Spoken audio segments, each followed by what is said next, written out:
Hello आशीष भाई, कैसे हो? बढ़िया आर्यन, थैंक यू मुझे बुलाने के लिए। Thank you for coming.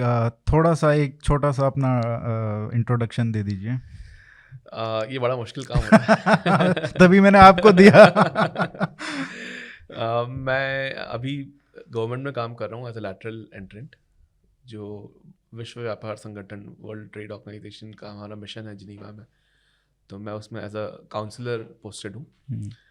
3 साल का टर्म है। इसके पहले 21 साल मैंने कॉर्पोरेट क्षेत्र में काम किया, मैनेजमेंट कंसल्टिंग, बैंकिंग इंडस्ट्रीज़ में। हम्म। जो एकदम पहले वाला जॉब था वो एक फ्रेंच कंपनी है कैपजेमिनी, उसका मैं कंसल्टिंग, इंडिया कंसल्टिंग मार्केट का मैं हेड था। हम्म। 8 साल वहाँ पे था। काफ़ी टाइम से मैं पब्लिक पॉलिसी के बारे में लिखता आ रहा हूँ, 2013-14 से। तो मीडिया में बहुत कुछ लिखा पब्लिक पॉलिसी के बारे में, हम्म। इंफ्रास्ट्रक्चर, एनर्जी, इन क्षेत्रों में। तो वहीं से फिर ये एक रुचि बनी कि सरकार कैसे काम करती है, गवर्नेंस क्या होता है, हम्म। क्या समस्याएं होती हैं वहाँ, वो सब पे मैं लिखता था। और मतलब जनरली सोशल मीडिया पे भी कुछ ना कुछ चलता रहता था, ट्विटर वगैरह के ऊपर। हम्म। तो बस वहीं से फिर वो कॉर्पोरेट से गवर्नमेंट ट्रांजिशन उसी इसमें हुआ। उसके पहले जाऊँ तो मैंने एमबीए किया। एमबीए करने से एक फ़ायदा होता है कि आप किसी भी बारे में बात कर सकते हैं। जो कि तो ट्विटर पे रहने के लिए बहुत बहुत जरूरी है। ज़रूरी है। तो मैं कलकत्ता से मैंने एमबीए किया था 98-2000 वाले बैच में। हम्म। मूलतः मैं इंदौर से हूँ, जहाँ पूरा स्कूलिंग और कॉलेज वहीं पे हुआ। Poha capital. Poha capital of the universe. तो कितना अंतर है कॉर्पोरेट लाइफ में? आपने 20 साल लगभग काम किया, उसके बाद गवर्नमेंट में ट्रांजिशन करना, क्योंकि वर्क कल्चर काफ़ी डिफरेंट रहता है। कोई समानता ही नहीं है। मतलब अंतर अच्छा। तो ऐसा है कि मतलब दोनों एक अलग अलग सिस्टम है। हाँ। काम करने के तरीके एकदम अलग हैं। कुछ चीज़ें इसलिए अलग हैं क्योंकि सरकार जो करती है उसको, हर चीज़ को आप बोला नहीं जाता। जो आप देखते हैं वो एक एंड आउटकम होता है। जैसे कुछ भी डिसीजन लिया जा रहा है तो उसके पीछे हम्म। 5, 10, 15, 20 चीज़ें सोची जाती हैं। लेकिन वो सरकार ये आपको बताती नहीं है कि वो क्या सोचा गया है। जैसे अगर उन्होंने 10 चीज़ें सोची और एक की, तो आपको 9 नहीं बता पड़ेंगे। जो किया वही आपको बता पड़ेगा। हम्म। तो कई बार बाहर से लोगों को लगता है कि ये डिसीजन सही है नहीं है, क्योंकि वो आप जो देख रहे हैं वो सिर्फ एक चीज़ देख रहे हैं कि ये हुआ। हम्म। लेकिन वो क्यों हुआ, वो उसके पीछे की कहानी आपको नहीं पता होती।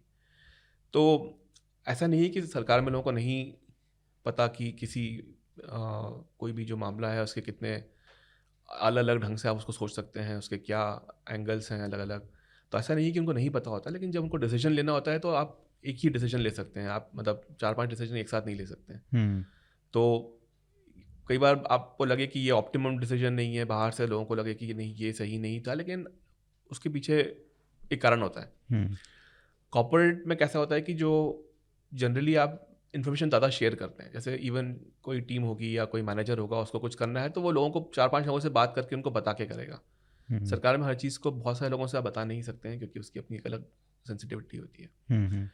तो ये जो अब इस स्ट्रक्चर को चलाने के लिए जो एक ऑर्गेनाइजेशन होना चाहिए, जिस ढंग से कम्युनिकेशन होना चाहिए, या जिस ढंग से एक प्रोटोकॉल फॉर्मेलिटी होनी चाहिए, वो दोनों अलग अलग होती है बिल्कुल। तो इसलिए काफ़ी अंतर है। और जो नीड टू नो बेसिस जो बोलते हैं कि आपकी जो जानकारी है वो सिर्फ नीड टू नो बेसिस पे ही फ्लो होती है सरकार में। हम्म।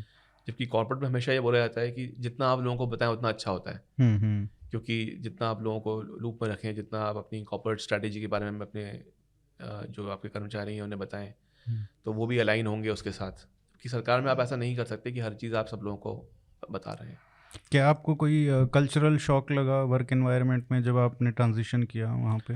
हाँ, मतलब बहुत इसकी की तो मतलब एक अलग इसके ऊपर 2-3 घंटे का एक अलग बाकी बातचीत हो सकती है। काफ़ी बड़ा शौक था। हाँ। लेकिन मैं कहूँगा कि जो मेरे जो बॉस हैं जिनीवा में, और मेरे जो साथ में जो काम करते हैं, उन्होंने बहुत अच्छे से मुझे ट्रीट किया। और वो एक्सपीरियंस मेरा बहुत अच्छा रहा एक्चुअली। काफ़ी मुझे लोगों ने काफ़ी कहा था कि हम्म। जो बाहर से आते हैं उनके लिए आसान नहीं होता, और मैं समझ सकता हूँ कि क्यों आसान नहीं होता। लेकिन एटलीस्ट जिनीवा के मिशन में मुझे उसमें वो समस्या बिल्कुल नहीं आई, क्योंकि जो मैं जिन लोगों के साथ काम कर रहा हूँ वो बहुत उन्होंने कोऑपरेट किया और काफ़ी इनकरेज किया कि, और काफ़ी समझाया भी कि कैसे चीज़ें हम्म। अलग होती हैं। तो काफ़ी बार जो मुझे नहीं समझता था इंट्यूटिवली कि भाई या आपका जो एक नेचुरल इंस्टिंक्ट होता है कि आप ऐसे बोलें, ऐसे करें, तो उसमें मुझे काफ़ी उन्होंने अपनी तरफ से गाइड किया। एक मतलब जो मेरे पीयर्स हैं जो साथ में काम करते हैं, उन्होंने काफ़ी समझाया कि कैसे क्या चीज़ अलग है, तो it was a good experience. लेकिन इसमें ब्यूरोक्रेसी में यूजुअली जो है परसेप्शन है लोगों में, वो ये होता है कि यार ये बहुत मतलब टांग अड़ाते हैं कि कोई भी काम मतलब नहीं करने के 100 तरीके बताएंगे, करने के नहीं बताएंगे। तो उस तरीके का एनवायरनमेंट और वो सब आपको लगा कि ऐसा है, या कई लोग होते हैं, मतलब ऐसा नहीं है कि हम कुछ लोग होते हैं उनके बेसिस पे सारा परसेप्शन वो बदल जाता है? हाँ, देखिए, कोई भी ऑर्गेनाइजेशन होता है, प्राइवेट सेक्टर भी होगा, तो उसमें कुछ अच्छे लोग होंगे, कुछ अच्छे लोग नहीं होंगे। तो ये तो हुँ, खैर बहुत ऐसा नहीं है कि मुझे नहीं लगता कि आप एक ब्रश एक ही डिस्क्रिप्शन से आप सबको ये कर सकते हैं कि नहीं, ये सब पूरा सिस्टम खराब है या पूरा सिस्टम अच्छा है। हुँ, क्योंकि यूजुअली जो अपॉइंट होते हैं वो तो ब्रिलियंट माइंड्स हैं, हाँ, उसमें तो मतलब कोई शक नहीं। इंडिविजुअली लोग बहुत मतलब अच्छे बैकग्राउंड से आते हैं, हुँ, और जो एग्ज़ाम वगैरह दे के आते हैं, तो फिर वो ऐसा नहीं कि उन्हें नहीं पता होता कि देश की समस्याएँ क्या हैं। हुँ, कई बार सिस्टम आपको रोकता है कुछ करने से, वो भी है कि सिस्टम का एक तरीका होता है काम करने का।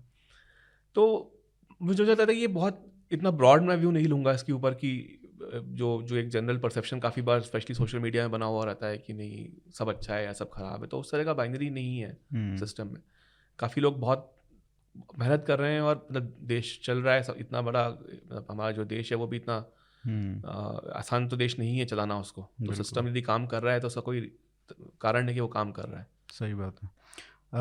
मैं तो लगभग आपको 10 साल तो हो गए होंगे ट्विटर हाँ। पे इंटरेक्ट करते हुए, और उसमें मैंने तो सोचा था कि कुछ और आप बुक लिखेंगे पहली तो पॉलिसी पे और कुछ बढ़िया और टॉपिक होगा, लेकिन ये पैंडेमिक ऐसा आया और ये आपकी book braving a viral storm कल ही लॉन्च हुआ है। हेल्थ मिनिस्टर, जो यूनियन हेल्थ मिनिस्टर हैं मनसुख मांडविया, उन्होंने बुक लॉन्च किया। तो ये टॉपिक पे लिखना, क्योंकि आपके पास जो हम देखें, आपने कितने वेराइड टॉपिक्स पे आपने लिखा है डिटेल में, मतलब पावर सेक्टर पे लिखा है, इंटरनेशनल सोलर अलायंस पे लिखा है, बहुत सारे टॉपिक्स, मतलब कोई उसका वो नहीं है 10 साल से लिख रहे हैं। तो ये टॉपिक क्यों एक, मतलब आपके पास इतने सारे होंगे कि यार इतना इस पे लिखना है, इतने, ये क्यों चुना? तो 2-3 कारण थे इसके। एक तो ये है कि जो अ, आप जब लेख लिखते हैं तो वो एक अलग उसमें एक प्रक्रिया होती है, एक अलग सोच होती है कि आप 800 शब्द या 1000 शब्द में बताएं, वर्णन करें कि भाई कि जो पॉलिसी है इसका क्या, कि क्यों बनी। लेकिन किताब लिखना एक अलग स्किल सेट भी है, उसका एक अलग रिक्वायरमेंट भी है। किताब में आप एक कहानी बता रहे हैं कि कुछ एक ओवर अ पीरियड कुछ हुआ, या मतलब नॉन फिक्शन किताब की बात करें तो पैंडेमिक एक ऐसा महामारी जो आई, वो एक ऐसा समय था जो एक तो पूरी दुनिया ने एक साथ झेला उसको, तो एक अपने आप में एक अलग यूनिक एक ये सिचुएशन थी, क्योंकि सिर्फ देश की समस्या नहीं थी, ये एक पूरी दुनिया की समस्या थी। तो जब पूरी दुनिया एक ही चीज़ से जूझ रही है, तो फिर आप कंपेयर भी कर सकते हैं कि भाई एक देश में क्या हुआ, दूसरे देश में क्या हुआ। हम्म, जब आप अपनी खुद की समस्या पे ही फोकस करते हैं तो फिर ऑब्वियसली उसमें कई मत होते हैं कि ये अच्छा हुआ या अच्छा नहीं हुआ। लेकिन यहाँ पे ऐसा है कि देश के अंदर भी जो हुआ, आप उसका भी उसको भी आप एवेल्युएट कर सकते हैं, और देश के बाहर जो हो रहा है आप उसके साथ भी एक कंपेयर, एक कॉन्ट्रास्ट कर सकते हैं। हम्म, तो हमें लगा कि 2 साल में जो दुनिया में जो हुआ, वो एक अच्छा मौका है कि अब जबकि थोड़ा थोड़ा महामारी अब कम हुई है, या यह है कि एटलीस्ट भारत में तो अब कम हुई है बहुत, अभी तीसरी वेव तो नहीं आई भारत में बहुत बड़ी ऐसी कुछ, हम्म, और बाकी जगह भी असर अब धीरे धीरे कम होने लगा है कुछ देशों को छोड़ के। हम्म, तो हमें लगा कि अब 2-3 साल के बाद अब इस पर एक रिफ्लेक्ट करना चाहिए कि कैसे अलग अलग देशों में क्या हुआ और हमने क्या अलग किया। तो वैसे देखा जाए तो किताब पॉलिसी की ही किताब है, इसमें मतलब इसमें हेल्थ केयर की किताब नहीं है। हम मतलब मैं और सूरज जो हम्म, मेरे को ऑथर हैं, तो हम दोनों ही कोई हेल्थ केयर या बायोलॉजी के तरफ से नहीं आते हैं हम लोग। हमें उसका कोई जानकारी नहीं है, और हमने कोशिश भी नहीं की हम्म, ये कहने की कि मतलब वायरस या वैक्सीन के जो टेक्नोलॉजी है उसके बारे में हमने बात करने की कोई कोशिश नहीं की है। हम्म, हमने सिर्फ प्रोसेस की बात की कि जो वैक्सीन कैसे बनी, उसमें सरकार का क्या योगदान था, प्राइवेट सेक्टर का क्या योगदान था, जो वैक्सीन का अप्रूवल हुआ वो उसमें जो प्रोसेस फॉलो हुआ कि भाई वो कैसे होता है, काफ़ी उसमें क्रिटिसिज्म हुए थे, आलोचना बहुत हुई थी उसकी। तो कैसे हमने, हमारा क्या उसमें रवैया था, हमने क्या उसमें क्या स्टेप्स लिए, बाकी देशों ने क्या किया। तो उस तरह का किताब में जो है वो एक वो प्रोसेस वाली किताब है। टेक्नोलॉजी का कैसे उपयोग हुआ, कम्युनिकेशन कैसे किया गया, लोगों तक ये बात कैसे पहुंचाई गई कि वैक्सीन लेना ज़रूरी है। तो इसमें जो है ये एक सिर्फ गवर्नेंस फोकस ही है एक्चुअली इस किताब में। बिल्कुल। तो बहुत अलग नहीं है जो मैं लिखता आ रहा था, उससे सेक्टर अलग है कि भाई पहले मैं इंफ्रास्ट्रक्चर पे लिख रहा था, लेकिन अब मैं एक थोड़ा जो सॉफ्ट सेक्टर है हेल्थ केयर उसके बारे में लिख रहा हूँ। लेकिन इसमें ब्रेवरी भी ये भी है कि अभी क्या है कि लोगों का कोई इंटरेस्ट नहीं है। हाँ, वैक्सीन में कोई इंटरेस्ट नहीं है, तो पढ़ने में भी कम इंटरेस्ट होगा। तो आपके मन में ये आया कि यार अब लिखेंगे, एक डॉक्यूमेंटेशन तो ज़रूरी है, बहुत ज़रूरी है। लेकिन फिर एक मन में ये भी आया कि अब लोगों का तो कोई इंटरेस्ट नहीं है। हमारे में ये होता है ना, न्यूज़ साइकिल में क्या चल रहा है उसी के हिसाब पे अगर आप 1 साल पहले लिखते ये तो शायद ज़्यादा बिकती। एक तो ये कि 16 जनवरी को हमारे वैक्सीनेशन जो हमने शुरू किया था उससे 2 साल होंगे पूरे। तो एक 2 साल वाली एनिवर्सरी का एक ये था कि उस समय हम लॉन्च करें। एक ऑप्शन ये भी था कि जब हमने 200 करोड़ डोज क्रॉस किए उस समय लॉन्च हो किताब, वो भी एक था मन में एक तरफ कि उस समय तो थोड़ा एक न्यूज़ साइकिल रहेगी। लेकिन फिर ये भी था कि हमें लगा कि जो लिख रहे हैं उसको पूरा अच्छे से लिखना चाहिए, जो कि किताब में ऐसा होता है कि 80% काम तो आराम से हो जाता है, आखिरी 20% काम में बहुत समय लगता है, क्योंकि आप हर चीज़ को आप चेक करते हैं, लिंक आपने जो लिंक रेफर किया है वो लिंक है या नहीं है, गायब तो नहीं हो गई, कुछ बदल तो नहीं किया। तो और जो पब्लिशर होता है वो 2-3 साइकिल रिव्यू करता है। बिल्कुल। तो लिखना अपने आप में ही एक बड़ी बात है, बट उसको फिर कंप्लीट करना, जो आपने लिखा है उसको लिखने के कंप्लीशन के बाद भी 5-6 महीने तो ऐसे ही लग ही जाते हैं। तो जैसे हमने किताब वैसे मोटा मोटा सितंबर तक ख़त्म हो गई थी, लेकिन जब हमने देखा कि फिर पब्लिशर ने 3 राउंड उसका रिव्यू किया, हमने भी थोड़ा रिव्यू किया, तो समय तो लगता है किताब को बाहर आने में। तो हमने इसको ऐसे न्यूज़ साइकिल से रिलेट करने की कोशिश नहीं की। ये था कि अच्छा, यदि हम 1 साल पहले लिखते तो फिर आप उस टाइम ये था कि पैंडेमिक महामारी ख़त्म नहीं हुई थी, फिर से कुछ एक वेव आती या नहीं आती, इस बात का कुछ, इनफैक्ट वेव आई भी थी, वो ओमिक्रॉन वेव जो 2021 नवंबर दिसंबर जनवरी फरवरी 2022 तक चलती रही वो। तो और अभी तो पता भी नहीं चल रहा है कि वेव अब आ रही है नहीं आ रही, कोई टेस्ट तो करवा नहीं रहा है। नहीं, पर एटलीस्ट ये है कि ऐसा बहुत बड़ी संख्या में लोग बीमार तो नहीं पड़ रहे हैं कम से कम। अभी यदि बिना सिम्टम के हो रहे हो तो वो अलग बात है, पर सिम्टम्स के साथ तो ऐसा तो नहीं हो सकता कि लाखों करोड़ लोग बीमार हों, लोगों को पता ना पड़े कि कुछ वो हुआ है। हॉस्पिटल का डेटा तो पता बताएगा पड़ता ही है। तो इसका जो उद्देश्य ये नहीं था कि आप किसी न्यूज़ साइकिल से लिंक करके आप उसको बेचें, पर कम से कम लोग ये पढ़ें इसके बारे में। और मतलब मेरा हमेशा से एक ये अप्रोच रहा है कि कई बार, एंड एक्चुअली सोशल मीडिया की समस्या है कि बैड न्यूज़ सेल्स। आपको जो एक भी छोटी सी चीज़ होगी, आपके घर के बाहर सड़क पे गड्ढा हो गया, आप उसको भी बेच सकते हैं कंपेयर टू देश के एक अचीवमेंट को। तो ये सोशल मीडिया की खासियत है, या मतलब बुरी क्या कहना चाहिए इसकी, मतलब ये बुरा उसका फीचर है कि जो एक छोटी न्यूज़ जिसका कॉन्टेक्स्ट बहुत छोटा होगा लेकिन वो बुरी न्यूज़ होगी, आप उसको ज़्यादा अच्छे से बेच सकते हैं कंपेयर टू एक अच्छी न्यूज़ जिसका कॉन्टेक्स्ट बहुत बड़ा हो। लेकिन लोग हमेशा एक उसमें बोरवेल वाली न्यूज़ होती है। तो मतलब ऐसा नहीं कि वो न्यूज़ की वैल्यू नहीं, मतलब ठीक है, जो आप यदि कोई गिरा है बोल में तो उसकी तो प्रॉब्लम है, लेकिन वो न्यूज़ चलती रहती है 3 दिन 4 दिन 1 हफ्ता।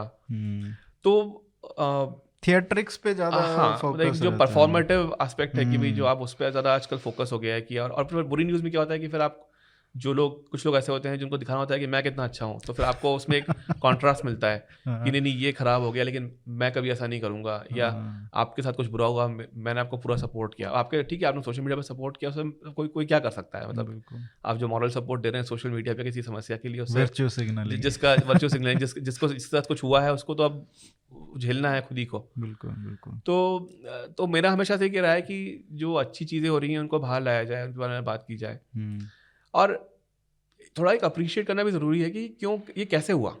आप ये देखिए कि इतना हमारा जो देश है वो इतना बड़ा देश है, बहुत तरह की समस्याएं हैं, राजनीति अलग अलग है, राज्य अलग अलग हैं, राज्यों की ज्योग्राफी अलग अलग है, पूरा काम करने का तरीका अलग है, भाषाएं अलग हैं, लेकिन ऐसा नहीं हुआ किसी भी जो वैक्सीनेशन पूरे जो प्रोग्राम में 2 साल में कि जहाँ कुछ ब्रेकडाउन हुआ हो। एक बार जब वैक्सीन बनना शुरू हो गई जून जुलाई 2021 में जब रैंप अप हुआ वैक्सीन कैपेसिटी का, उसके बाद से हमने पीछे मुड़ के देखा नहीं। तो मुझे लगता है कि ये कहानी मतलब एटलीस्ट डॉक्यूमेंट करना ज़रूरी है। और सूरज और मैंने इस पे बहुत कुछ, हम लोग जैसे जैसे हो रहा था तब हम इस पे सूरज के थ्रेड्स तो हाँ पॉपुलर। सूरज ने बहुत कुछ लिखा है इसके ऊपर, और उसने मतलब उसके पास मतलब हर हफ्ते का तरह तरह का डेटा था, इंडिया का, भारत का, अलग अलग देशों का। तो उतनी मेहनत यदि की गई थी और यदि कुछ अच्छा हुआ है तो उसको कम से कम लिखें तो सही। बिल्कुल। तो हमने मतलब हमारा तो ऐसा विचार है कि जितनी कॉपियाँ छपी उतनी तो बिकनी चाहिए। नहीं नहीं, बिल्कुल बिकेंगी। इसमें जैसे मैं पहली बात करेंगे कि क्या क्या इसमें जो एस्पेक्ट्स थे जिस पे आपने, क्योंकि हेल्थ मिनिस्ट्री इंक्लूडिंग पीएमओ में भी आपने ऑफिशियल से जो इन्वॉल्व थे डिसीजन मेकिंग में उनसे बात की। लेकिन मैं पहले पूछना चाहूँगा, आप प्राइम मिनिस्टर से मिले, बुक दी, कल फोटो भी डाला था ट्विटर पे, उनका क्या रिएक्शन था? क्या उन्होंने पढ़ी या पढ़ने की बोला? क्या उन्होंने क्या बोला आपको? हाँ नहीं, मैंने उनसे उनके ऑफिस से रिक्वेस्ट की थी कि मुझे मिलने का एक मौका दिया जाए, क्योंकि मैंने बुक लिखी है भारत की उपलब्धि के बारे में, तो मैं उन्हें प्रेजेंट करना चाहता हूँ। और हमारे सिस्टम में एक ये बात ज़रूर है कि जो मुश्किल डिसीजन होते हैं उसके लिए आपको एक पॉलिटिकल, एक राजनीतिक जो बैकिंग है उसकी बहुत आवश्यकता होती है, क्योंकि जो अफसर होते हैं वो कई बार नहीं डिसाइड कर पाते हैं, क्योंकि उनके ऊपर भी काफ़ी दबाव होता है कि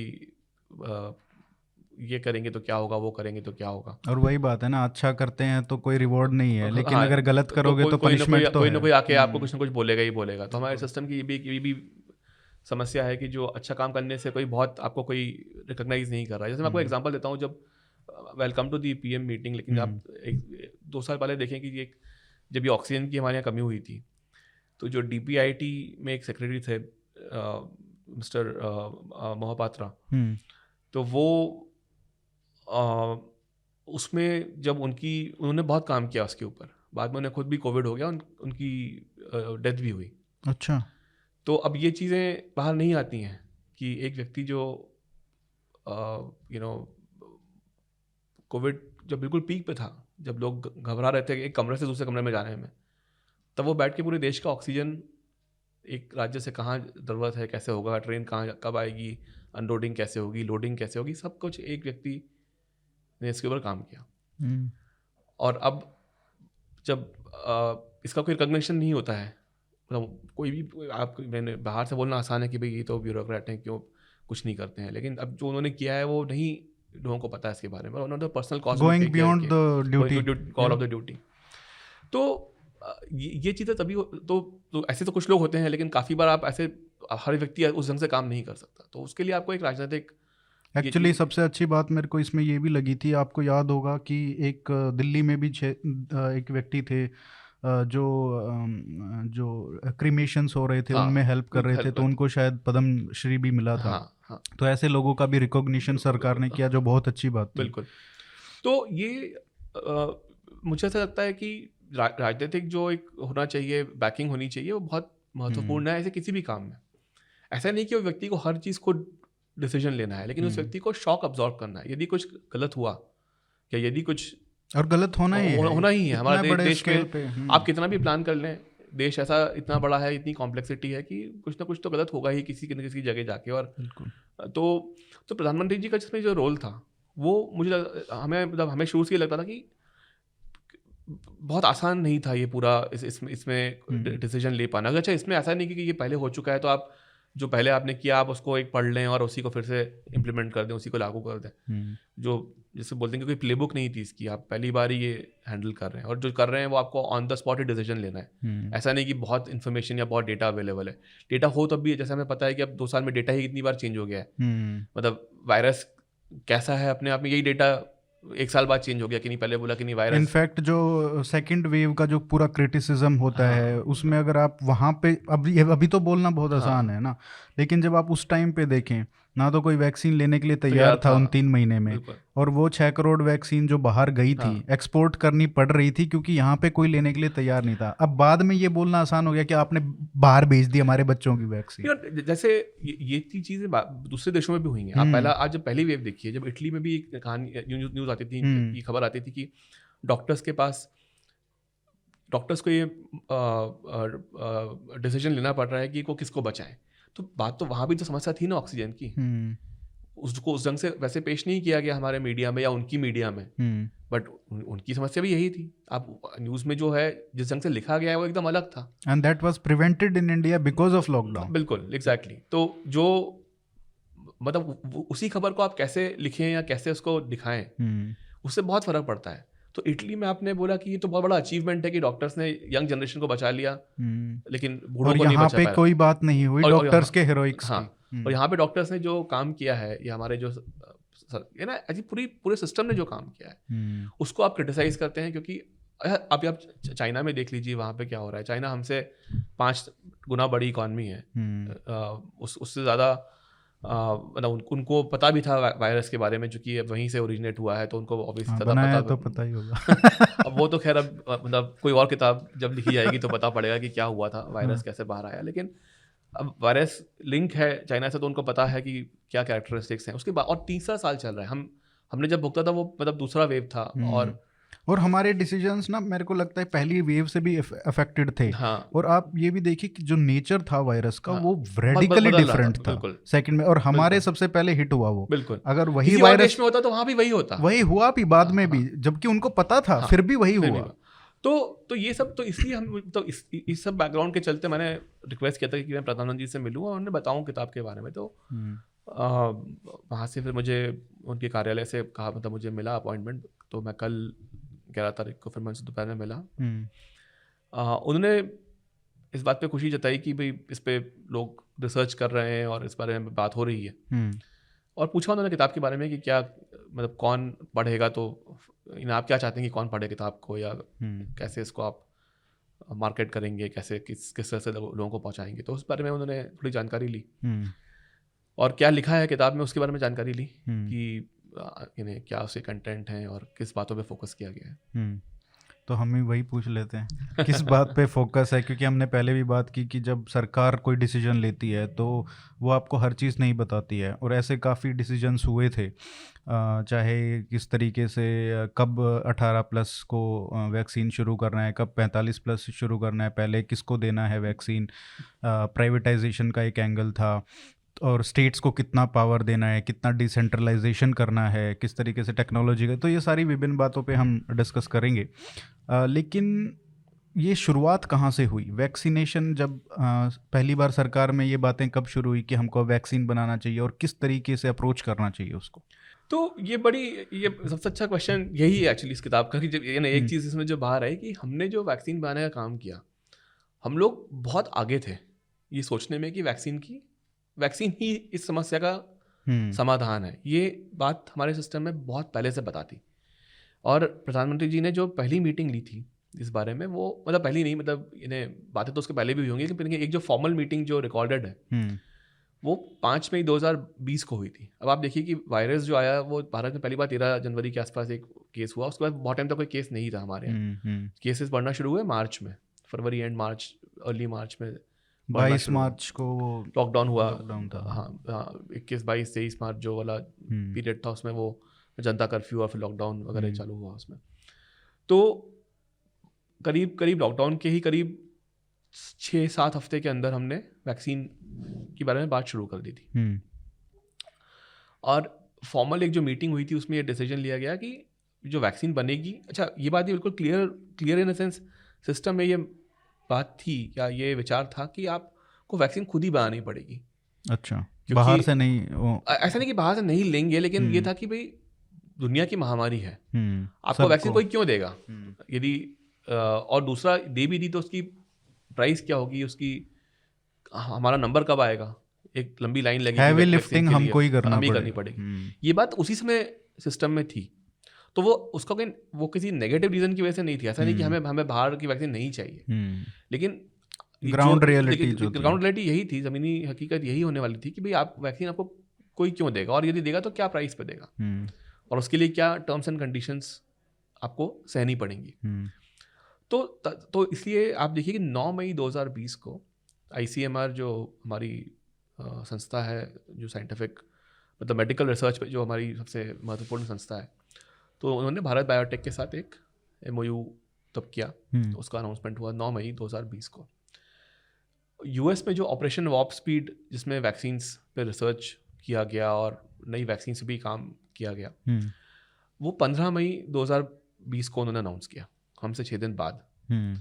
जबकि वो इतनी बड़ी झेल रहे थे वो झेल रहे ऑलरेडी। थे तब यूएस में, तब से बुरा हाल था। हमसे पहले वायरस आ चुका था, उनको ऑलरेडी लोग मरना शुरू हो गए थे। वहाँ भी न्यूयॉर्क में भी ये था कि न्यूयॉर्क में वो कंटेनर्स में डेड बॉडीज भरी हुई हैं, जो कोई क्लेम नहीं कर रहा है, वो सब वो सब न्यूयॉर्क में भी हुआ है। वो भी हमने को बताया नहीं गया। वो जो न्यूयॉर्क टाइम ने बाद में छापा भारत के फोटो चिताए जलने वाले, लेकिन उन्होंने अपने कंटेनर्स के फोटो कभी नहीं छापे जहाँ बॉडीज जहाँ पे स्टैक थी।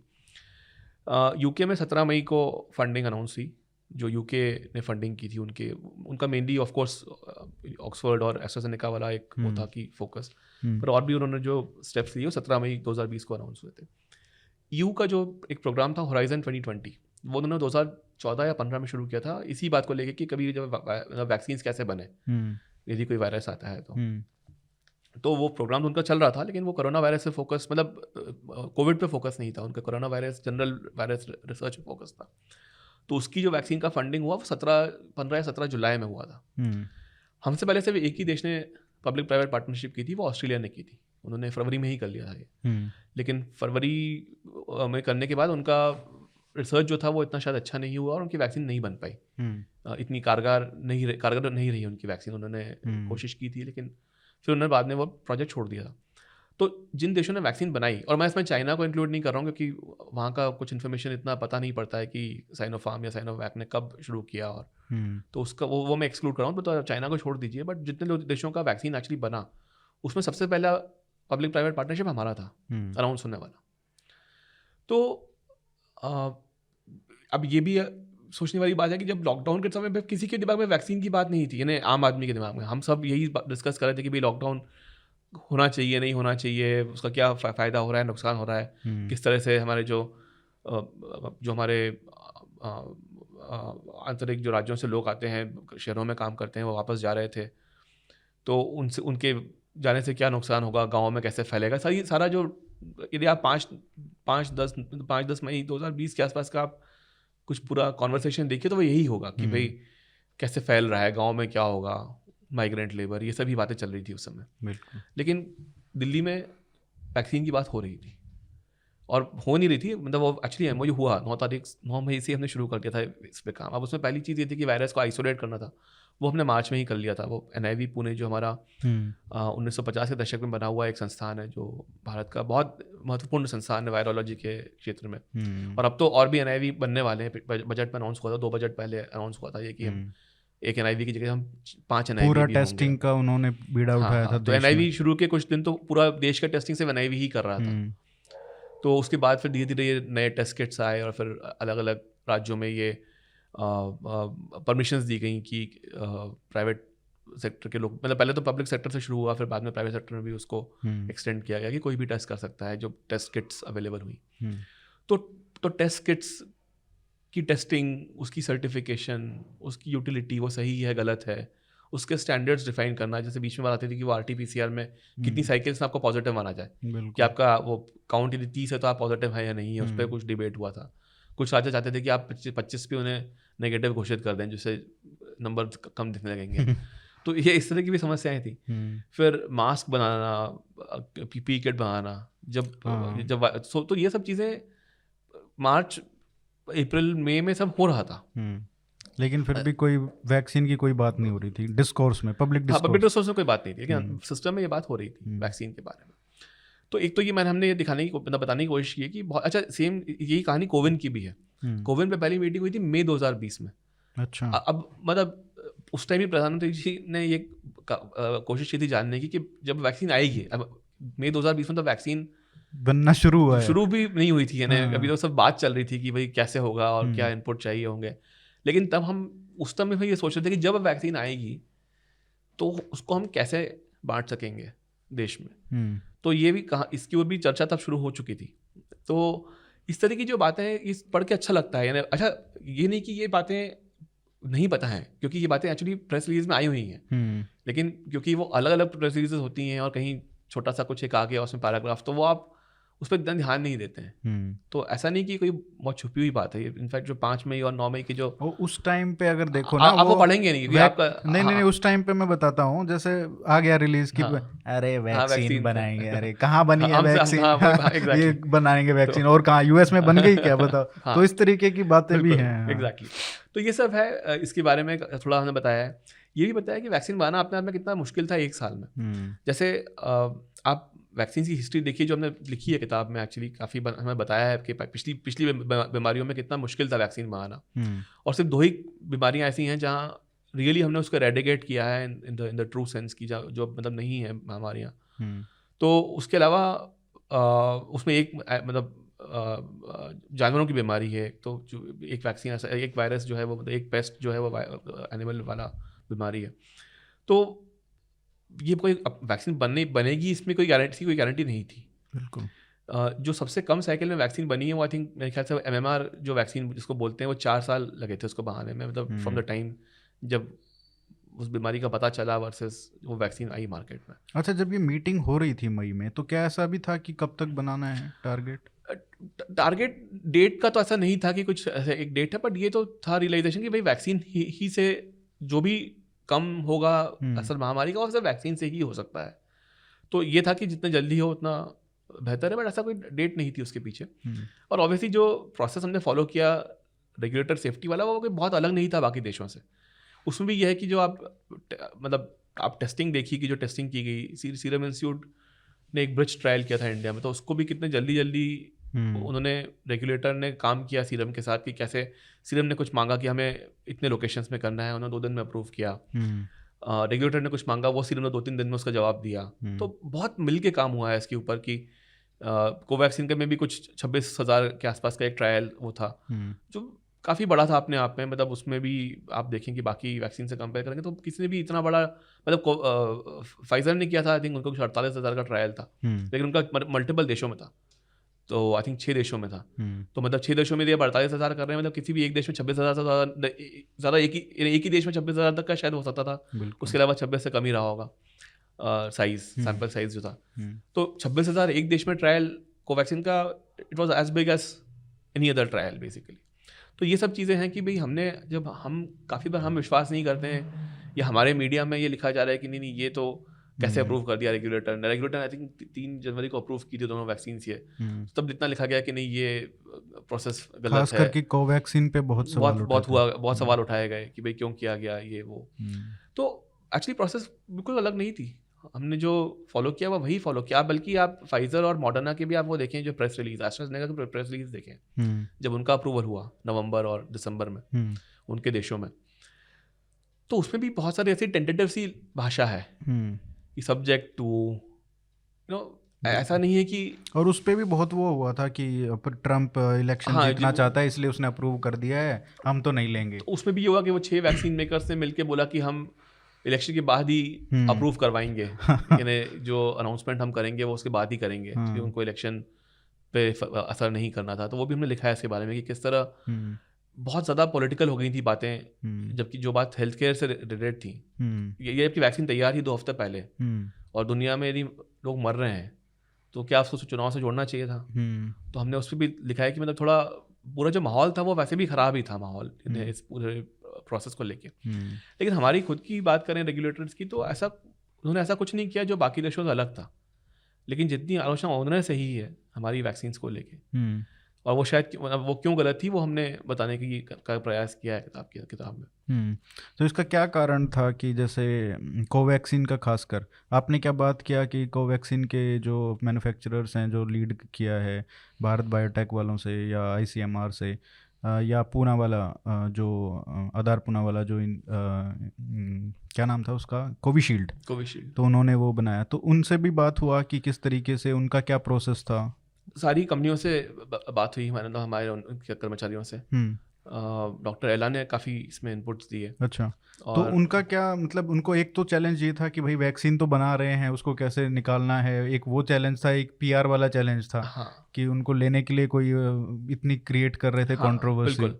तो उन्होंने काफ़ी बताया मुझे इस बारे में कि किस तरह से कितनी समस्या थी, कितनी बड़ी समस्या थी कि वो बोले कि हम तो साइंटिस्ट हैं हम्म या हम कंपनी चला रहे हैं, तो हमें वो बात समझती है कि भाई साइंटिस्ट रिसर्च कैसे किया जाता है, वायरस क्या होता है, हम्म उनके पास BSL-3 लैब है तो वायरस को आइसोलेट कैसे करते हैं, तो उन्हें वो बात, वो बोले हमें ये चीज़ समझती है।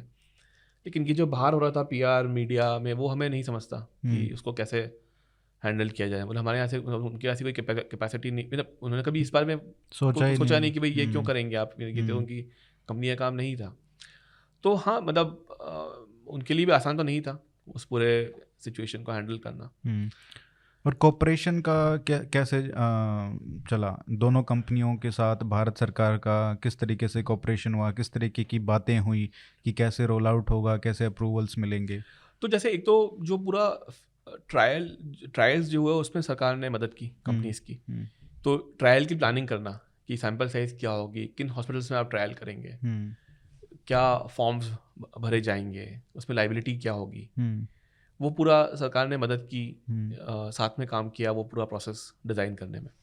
हमारे जो क्लिनिकल ट्रायल रूल्स जो अभी भी बने थे 2019 में ही आए थे, तो उससे थोड़ा फ़ायदा भी हुआ क्योंकि रूल्स डिफाइंड थे हमारे क्लिनिकल ट्रायल्स को लेके। तो उसमें कैसे ये दोनों कंपनीज फिट बैठती हैं, उनको क्या मदद चाहिए प्रोसेस वाइज, वो पूरा सरकार ने उनको, इनफैक्ट कोवैक्सीन के ऊपर तो पूरी किताब है क्योंकि सरकार ने काफ़ी उसमें, सरकार खुद ही इन्वॉल्व थी ICMR के थ्रू। तो उसमें तो एक किताब है डॉक्टर बलराम भार्गव की कॉल्ड गोइंग वायरल, जो 2000 पिछले साल ही आई थी, 22 सितंबर में आई थी शायद। तो उसमें उन्होंने पूरा बताया है कि बहुत डिटेल में उन्होंने बताया है कि कैसे कोवैक्सीन के लिए हमने मतलब क्या क्या किया है सरकार ने। पर प्रोसेस वाइज जो था कि क्लिनिकल ट्रायल्स को कैसे मैनेज करना और कैसे डेटा जल्दी जल्दी फ्लो हो, और यदि कुछ रेगुलेटर को समस्या है डेटा से तो वो कैसे जल्दी उन्हें बताया जाए कंपनीज को, कैसे वो उसको इंटरप्रेट करके वो ट्रायल्स में यदि कुछ बदलाव करना है तो वो कैसे बदलाव करें।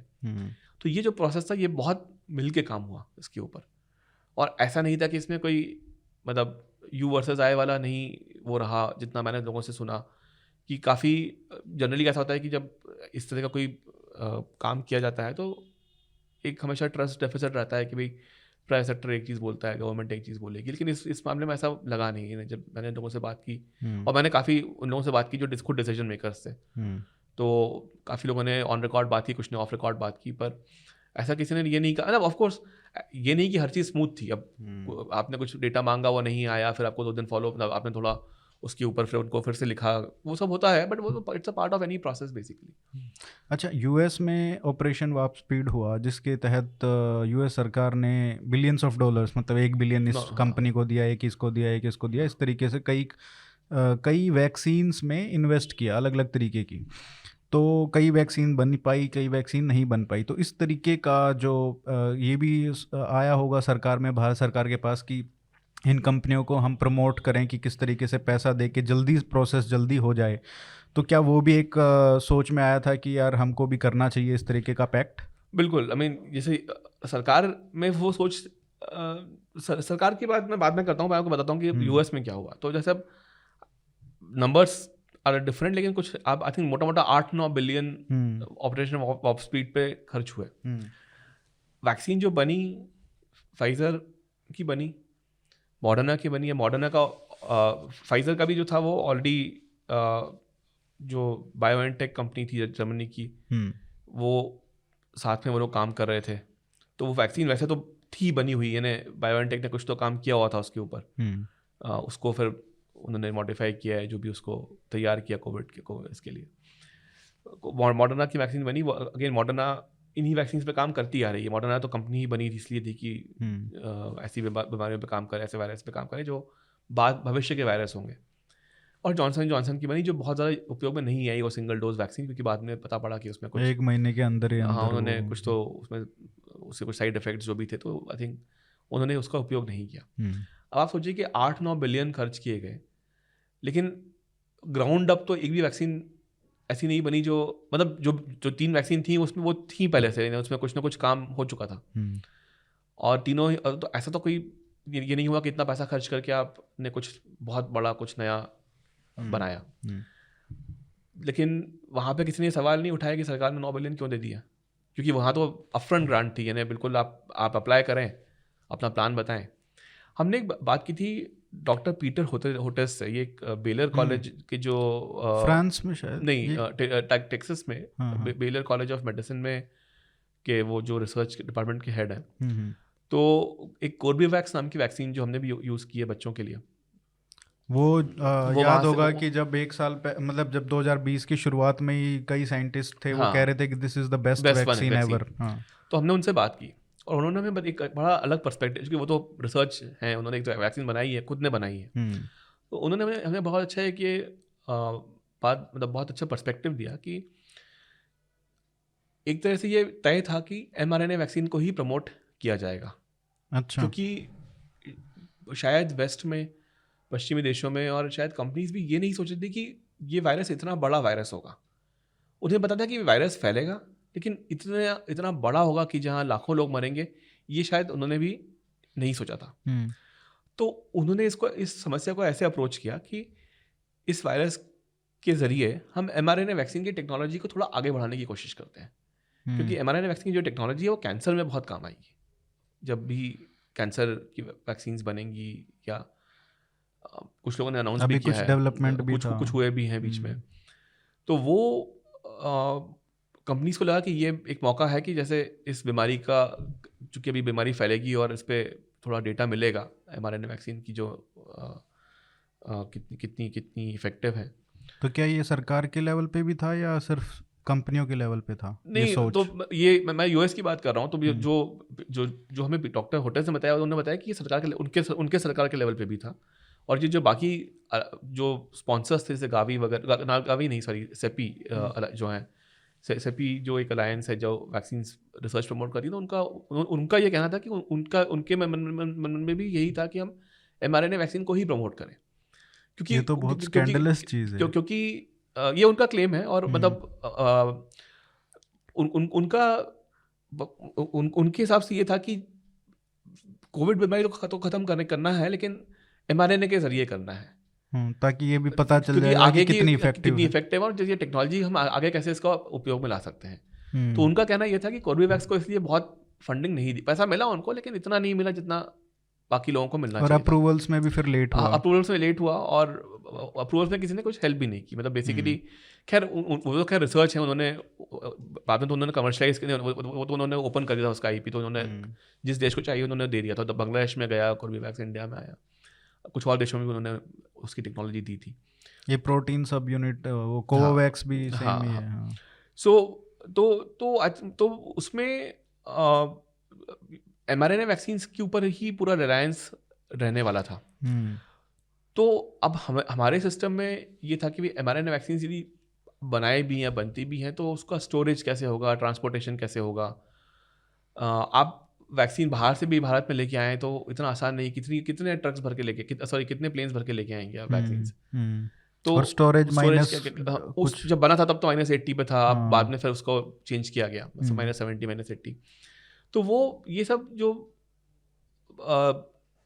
जो बातें थी, ये सब फैक्टर इन किया गया था कि भाई आप बाहर के वैक्सीन पे आप रिलाय नहीं कर सकते बियॉन्ड अ पॉइंट, क्योंकि वो कितने डोज बनेंगे, कब मिलेगा, कैसे आएंगी। I mean it's not just about buying the vaccine ना, उसको आप भारत लेके कैसे आएंगे, लॉजिस्टिक्स पूरा देखना होगा, ट्रांसपोर्टेशन कैसे करोगे इतने, बिल्कुल टेम्परेचर भी माइनस में चाहिए, स्टोरेज उसमें उतना आपको इन्वेस्ट करना पड़ेगा उस इंफ्रास्ट्रक्चर में। तो लेकिन इंडिया में जिस तरीके से ये बात हुई कि किस तरीके से प्राइवेटाइजेशन की एक बात थी कि चलो आपने इन्वेस्ट नहीं किया, ऑपरेशन वार्प स्पीड की तरह, वहाँ तो ये हुआ कि आपने इतना $1 बिलियन कर दिया और वो वेस्ट भी हो गए। किसी ने पूछा भी नहीं इसके बारे में, किसी ने पूछा नहीं, वो एक कल्चर अलग है। लेकिन अगर यहाँ पे होता तो यहाँ पे तो तब भी हुआ जब कुछ पैसे नहीं दिए, और बहुत ही बेयर मिनिमम कॉस्ट मतलब इम्पोज किया कि भाई आप इसी पे बेच सकते हैं। उसमें भी पता नहीं कितने राउंड्स ऑफ नेगोशिएशन हुआ होगा कि 250 नहीं 225 पे दो, उसमें ये बात हुई। और उसके बाद भी लोगों ने आरोप लगाए कि ये लोग पैसा बना रहे हैं। बिल्कुल, एब्सोल्युटली। तो ये बड़ा एक डिलेमा है जो भी डिसीजन ले रहा है उसके लिए, क्या हम 1 बिलियन किसी को दे सकते हैं। तो क्लियरली भारत में तो वो पॉसिबल नहीं था। कोई भी ये नहीं बोलेगा कि आप एक कंपनी को आप पैसे दे दीजिए कि भाई आप उसी कंपनी के साथ, तो और हमने वो किया भी नहीं। तो हमारा जो अप्रोच था वो, मतलब आप उसको फिस्कल दृष्टि से भी देखें तो वो भी एक प्रूडेंट अप्रोच था कि भाई हमने प्रोसेस में मदद की कंपनीज की कि आप अपना रिसर्च कीजिए, हमें रिसर्च आप कर रहे हैं, रिसर्च आपको पता है कि आगे बढ़ रही है वैक्सीन या नहीं बढ़ रही है, उसकी टेस्टिंग में हम मदद करेंगे, उसको वैलिडेट करने में मदद करेंगे, लेकिन वो रिस्क आप लेंगे वैक्सीन बनाने का। तो अब जब ये हो रहा था तब तो इसकी बहुत आलोचना हुई कि ये सही तरीका नहीं है, आप यूएस में देखिए क्या हो रहा है, आप यूरोप में देखिए क्या हो रहा है, आप यूरोप में देखिए आप कि भाई यूरोप ने वैक्सीन में रिसर्च में भी उन्होंने इन्वेस्ट किया, जैसे सनोफी वगैरह ने वैक्सीन बनाने की कोशिश की थी, वो वैक्सीन नहीं बन पाई। फिर बाद में उन्होंने वैक्सीन खरीदने की कोशिश की, बाद में उन्होंने एस्ट्राजेनेका को बोला कि आप वैक्सीन यूरोप में ही बनाएं। तो हर उस चीज़ जिसकी हमें आलोचना की जाती है वो हर दूसरे देश ने भी वही किया, एग्जैक्टली वही किया उन्होंने भी कहा कि आप लोकलाइज कीजिए वैक्सीन को, क्योंकि जब तक यूरोप में नहीं बनेगी तब तक यूरोप को मिलेंगी नहीं वैक्सीन। तो वही किया गया उनके साथ भी। जब वैक्सीन उन्होंने लेने की कोशिश की फाइजर से, तो उसका भी उनका नंबर बाद में आया है, क्योंकि पहले यूएस में वैक्सीन वो लोग कमिट कर चुके थे। तो फिर बायोएनटेक क्योंकि जर्मन कंपनी थी, तो फिर उसके थ्रू एक वो हुआ कि नहीं आप वहाँ से वैक्सीन, मतलब उसके ज़रिए फिर थोड़ा उन्होंने फास्ट बनाने की कोशिश की। तो हर वो चीज़ की जो हम उसको आत्मनिर्भर बोलते हैं, लेकिन वो बात सबने ही वो लोग शायद कुछ नहीं बोलते हैं उसको, लेकिन वैक्सीन नेशनलिज्म की भी बात हो हुई रही थी। तो वो हर देश ने वही किया, हमने ये सोच समझ के किया, बाकी लोगों ने एज अ रिएक्शन किया, क्योंकि वो नहीं कर पाए जब इन द मेन फ्लो उनको वैक्सीन नहीं मिली, तो उन्होंने बाद में एज अ रिएक्शन वो सब चीज़ें की। हमने ये सब चीज़ सोच के की कि भाई ये होने वाला है, ये प्रॉब्लम आने वाली है, तो हम उसको ऐसे ही शुरू से ही एक अप्रोच लेके चलते हैं कि वो प्रॉब्लम को हम ना फेस करें। और पैसा दे देते तो फिर अदानी अंबानी के साथ पूनावाला और डॉक्टर एला का भी नाम जुड़ ही जाता। उसके बाद ये बात आई थी कि चलो आपने ये सब किया, पैसे आपने इतने कम पैसे 250 पे, मेरे ख्याल से 200-250 के बीच में उसका प्राइस भी था, जो सरकार ने ख़रीदा और फ्री में दिया। थोड़ा सा प्राइवेट में ये था कि आप अपना रेगुलेशन थोड़ा कम था, लेकिन वहाँ पे भी रेगुलेशन था, ऐसा नहीं कि आप किसी भी प्राइस पे बेच सकते हो। लेकिन एक ये बात आई थी बीच में जब वैक्सीनेशन की सपोर्ट मांग रहे थे कि हमको 3,000 करोड़ चाहिए, 2,000 करोड़ चाहिए, इस तरीके से आधार पूनावाला जो बात कर रहे थे कि अगर हमको इन्वेस्ट करना है, अगर 10 करोड़ 20 करोड़ वैक्सीन एक्स्ट्रा बनाना है हर महीने, तो हमको एक्स्ट्रा इन्वेस्टमेंट अभी से करना पड़ेगा ताकि आगे वो 2-3 महीने में फ्रूट आए उसका।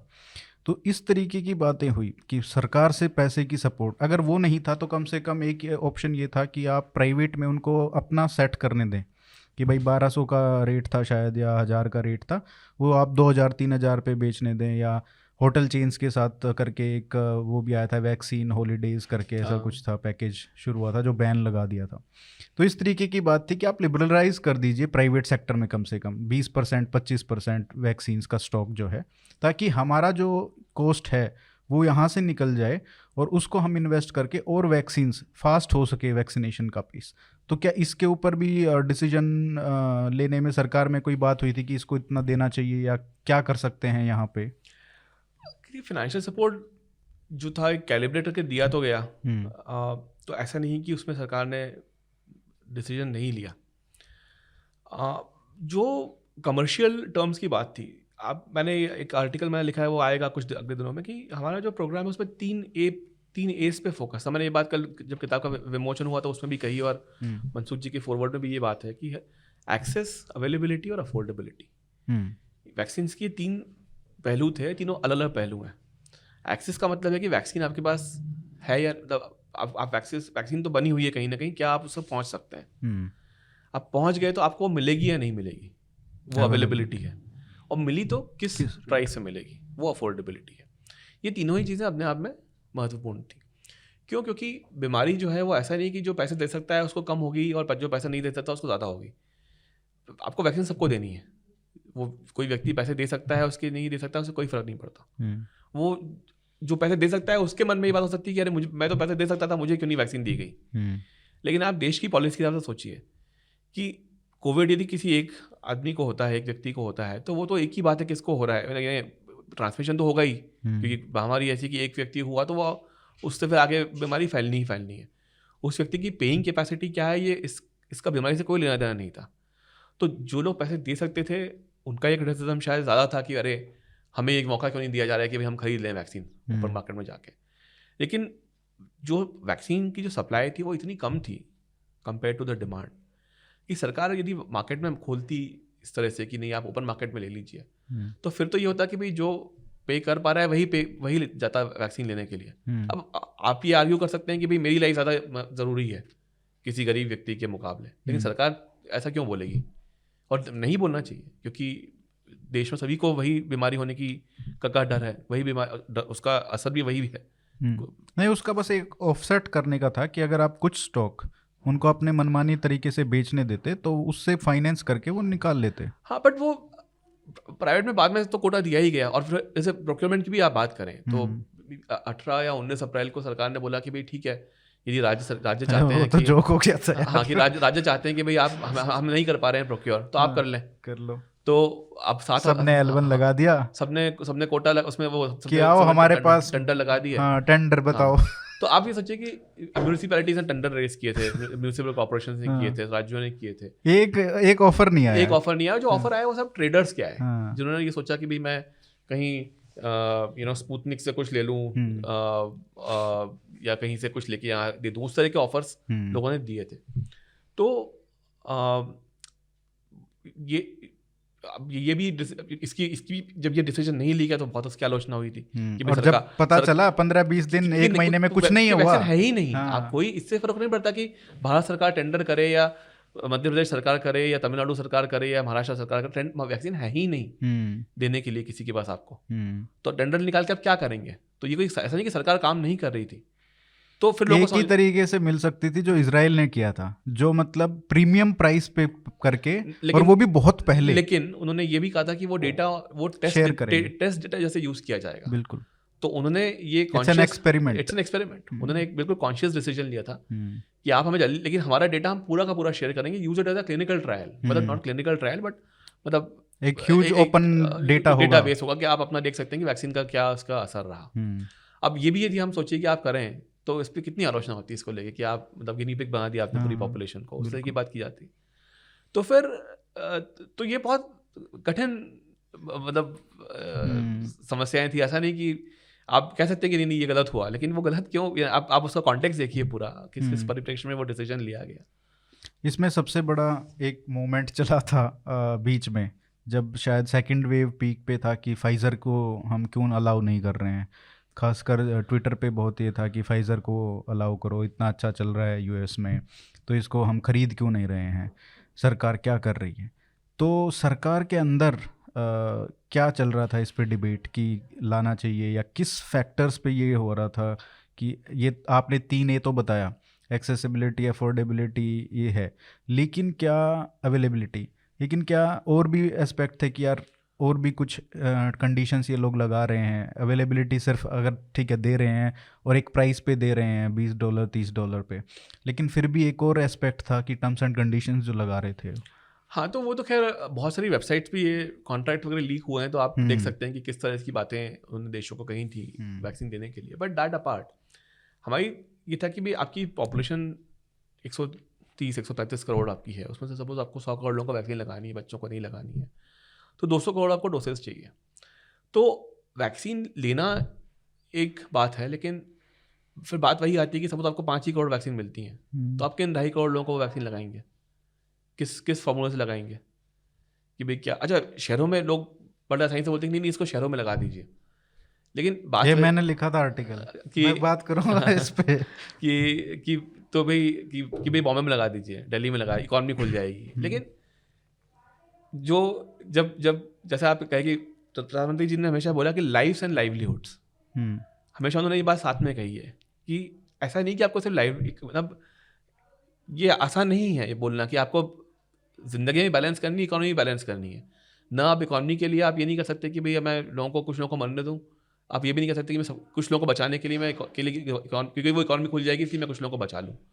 ये दोनों ही बातें आप नहीं बोल सकते थे। तो उस समय ये बोलना, क्योंकि उस समय ये था कि भाई फ्रस्ट्रेशन है कि भाई कुछ नहीं हो रहा है, नहीं आगे बढ़ रही है कहानी, तो उस समय ये बोलना बड़ा आसान था। लेकिन वो ऐसा डिसीजन नहीं लिया जा सकता कि जहाँ आप बोलें कि नहीं मैं कुछ लोगों को मरने देता हूँ और कुछ लोगों को प्रिविलेज कर देता हूँ कि आप ये वाला वैक्सीन ले लें।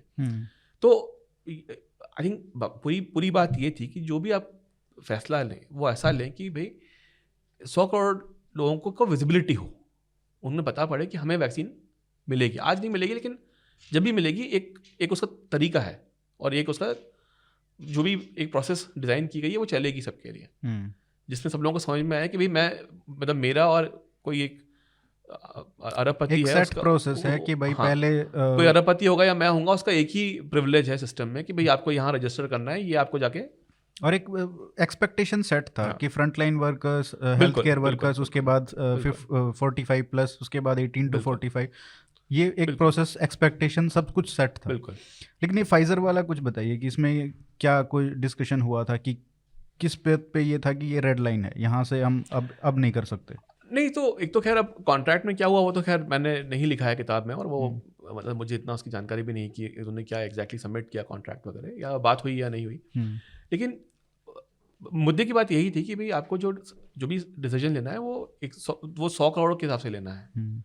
तो यदि आपको 200 करोड़ वैक्सीन नहीं मिलने वाली है किसी प्रकार की, या नॉट 200 बट एटलीस्ट एक सब्सटेंशियल नंबर नहीं मिलने और वाला है। 10-15 करोड़ तो वैसे भी नहीं मिल रही थी उस टाइम पे। हाँ, तो नंबर तो कम ही थे, बाकी और तो 5 करोड़ मिलता तो उसका फायदा फायदा क्या होता है। तो वो मेन एक इनपुट था डिसीजन के लिए। सिटीज़ की आपने जैसे बात की, तो मैंने 30 अप्रैल को 2021 को शायद एक आर्टिकल लिखा था कि वैक्सीनेट योर सिटीज़ फर्स्ट। उसके बाद कुछ स्टेट्स ने शुरू किया कि फोकस ज़्यादा सिटीज़ पे कर लेते हैं। उसमें मेरे लिखने का एक तात्पर्य ये था कि अगर मान लीजिए पहले हम सिटीज़ को कर लेते 60% अगर कर लें, उस हिसाब से पहली 100 जो मोस्ट पॉपुलर सिटीज़ हैं, तो हमको मेरे ख्याल से 31 करोड़ वैक्सीन की ज़रूरत पड़ती। उस समय तक उतनी ही हमारे पास वैक्सीन्स थी। तो अगर वहाँ पे रुक जाता, वैक्सीनेशन हो जाता वहाँ पे, अगर एक तरीके से हर्ड इम्यूनिटी आ जाती, तो फैलता नहीं। उसके बाद वो लोग भी मतलब गांव तक भी नहीं फैलता, मरते नहीं। तो वो वेव, सेकंड वेव जो मेरा वो था, वो सेकंड वेव शायद आती ही नहीं अगर वो करते। लेकिन ये हाँ उस टाइम पे आ गई थी, उसके बाद लिखना आसान है वो बात है। लेकिन एक सेकंड अप्रोच है विच इज़ वेरी रेडिकल। मतलब वो आप उसको एथिकली तरीके से देखें तो थोड़ा रिवोल्टिंग भी है कि कुछ भी हो सकता है भाई अगर आप ये करोगे और फिर भी हो, और उसके बाद भी आरोप लगेंगे। तो एक सरकार ने ये किया कि नहीं, हम एक सेट प्रोसेस से चलेंगे, पहले जो बुजुर्ग हैं उनको दिया जाएगा, उसके बाद सबको मिलेगा। और वो जो इवन जैसे WHO की गाइडलाइंस भी थी इसके ऊपर कि कैसे प्रायोरिटाइजेशन किया जाए, कौन से जो वल्नरेबल सेगमेंट्स हैं, वो तो इंटरनेशनल गाइडलाइंस भी थी उसके ऊपर। We generally followed that guidelines. पर हाँ मतलब होता क्या है कि जब आपके साथ देख रहे हैं कि तबाही हो रही है, देश में लोग मर रहे हैं, तो फिर आप सोचते हैं इसके बारे में कि भाई कुछ और करें। लेकिन सरकार ये नहीं बोल सकती कि भाई आप एक सेगमेंट को आप पे ध्यान न दें। और आई थिंक होता क्या है कि जैसे मीडिया में या सोशल मीडिया में कुछ लोगों की वॉइस ज़्यादा, कुछ लोगों की आवाज़ ज़्यादा बुलंद होती है, कुछ लोग नहीं बोल पाते हैं। तो जो नहीं बोल पाते हैं वो सरकार उनको छोड़ तो नहीं सकती जस्ट बिकॉज वो सोशल मीडिया पे बोल नहीं पा रहे हैं। तो वो मतलब ऐसे नॉट एन ईजी डिसीजन। लेकिन जो ये सब अच्छा, ऐसा नहीं कि ये सब चीज़ें पता नहीं होती हैं, ऑब्वियसली ये पता है कि ऐसे भी ऑप्शंस हैं, और लोगों कुछ देशों ने ट्राई किए भी थे शायद इसके बारे में, ये जो आपने लिखा। तो ये तो हुआ है कुछ देशों में, आई थिंक ये सोचा भी गया था। बट और जहाँ डायरेक्टली नहीं हुआ वहाँ कुछ जगह इनडायरेक्टली भी होता है, वो बोलेंगे नहीं बट उन्होंने किया ऐसा कि भाई सिटीज़ में पहले एक्सेस ज़्यादा कर दो वैक्सीन्स का, अवेलेबिलिटी ज़्यादा कर दो सिटीज़ में। तो ये सब तो है, पर हमने we took a very ethical view of this. तो इसमें जब आपने ये पूरा रिसर्च करना शुरू किया, कुछ एक बिहाइंड द सीन्स कुछ चीज़ें होती हैं जो आम लोगों को नहीं पता हैं, तो आपको ऐसा क्या फाइंडिंग था कि आपको लगा कि यार हाँ ये मेरे को नहीं पता था या आम लोगों को नहीं पता है, यहाँ पे लिखना चाहिए बुक में? नहीं तो यही जो चीज़ें मैंने बताई कि जो क्या डिसीजन पॉइंट्स थे, क्या कंस्ट्रेंट्स थे, कि भाई आप किन बातों में बंद के ये बात डिसीजन ले रहे हैं, उस पर हमने लिखा है कि decisions were very informed decisions, और उसके पीछे क्या कारण थे वो हमने कारण बाहर लाने की कोशिश की है। इसमें सबसे इंटरेस्टिंग चैप्टर कौन सा है? मैंने पढ़ी नहीं है अभी। आपके हिसाब से फेवरेट चैप्टर? मुझे एक्चुअली जो वैक्सीन मैत्री वाला चैप्टर मुझे बड़ा, मतलब जो मैंने लिखा था एक्चुअली, तो वो मुझे जो सूरज मैंने मिलकर लिखी तो चैप्टर्स में डिवाइड किए हुए थे हम लोगों ने, तो मुझे वो अच्छा है कि वैक्सीन मैत्री से मुझे एक चीज़ लगा कि जब आप बाकी देशों के मीडिया के बारे में पढ़ते हैं, मतलब मैं अपने मीडिया की बात नहीं कर रहा हूँ, मैं हमने वैक्सीन भेजी कैरेबियन देशों में, आप उनकी मीडिया पढ़िए, तो जो ग्रैटिट्यूड उनकी मीडिया में था उस समय, और जैसे उनके भी जो राष्ट्रों के जो अध्यक्ष हैं उन्होंने कई फोरम्स में बोला है UN वगैरह में कि किस तरह से भारत की वैक्सीन अच्छा, उनके यहाँ वो कुछ देश ऐसे थे जहाँ ये हुआ, हम्म क्योंकि उनको वैक्सीन नहीं मिलने वाली थी। उनके जो राष्ट्राध्यक्ष थे या जो, उन्होंने फाइजर वगैरह से लगवा लिया, जो भी उन्हें थोड़ी सी वैक्सीन मिली होंगी, हम्म वो ले ली थी उन लोगों ने। हम्म लेकिन लोगों के पास वैक्सीन नहीं थी कई देशों में। अच्छा ऐसा भी हुआ है। तो वो मतलब आप जब पढ़ेंगे तो आपको पता पड़ेगा, मतलब ऐसा इन पर्टिकुलर कोई एक देश नहीं, बट ऐसे बहुत देश हैं। हम्म तो ये जो प्रिविलेज वाला था कि भाई आप एक क्लास है, वो प्रिविलेज क्लास है, वो तो वैक्सीन लगा लेगी, लेकिन बाकी लोगों का पता नहीं क्या होगा। तो हमने जो वैक्सीन दी हैं वो ऐसे कई देशों को वैक्सीन दी जहाँ उनको वैक्सीन मिलती ही नहीं, यदि हम नहीं देते तो, क्योंकि उनका नंबर ही नहीं आता, यदि वो सेम 2-3 कंपनीज के ही इसमें पड़े रहते। तो जो प्राइसिंग थी और जो अवेलेबिलिटी थी, उनको मिलती ही नहीं वो वैक्सीन अगले कुछ महीनों तक। तो इसका और एरियाज में भी इम्पैक्ट आएगा हमारे लिए पॉजिटिव, इन द सेंस कि लोगों में तो होगा ही कि यार हाँ भारत ने मदद किया है, लेकिन सरकारों में भी ये होगा कि कुछ तो बाई इन हो ही गया है ना, पॉजिटिव आना चाहिए। ये सवाल विदेश मंत्री जो जयशंकर जी हैं उनको पूछा गया था किसी मीटिंग में अभी एक 2 हफ्ते पहले। तो उन्होंने एक अंग्रेजी फ्रेज का उपयोग किया था। उन्होंने कहा कि this is like casting would upon the waters, जो बोलते हैं कि भाई आप कुछ अच्छा करें तो ये सोच के नहीं करते हैं कि इसका फ़ायदा क्या होगा, आप अच्छा करते हैं। नेकी कर दरिया में डाल, दरिया में आप अच्छा करें, बस ये मत सोचें कि भाई आगे क्या होने वाला है। हाँ तो होपफुली कुछ होगा अच्छा आगे। पर द फैक्ट कि आप जैसे वो पढ़ के अच्छा लगता है जब सामने वालों का मीडिया बोल रहा हो कि भाई ये हमको यदि वैक्सीन नहीं मिलती। कुछ देशों में वैक्सीन लेने के लिए जब प्लेन से वैक्सीन लैंड हुई तो उनके देश के जो राष्ट्रपति प्रधानमंत्री खुद वैक्सीन को रिसीव करने गए।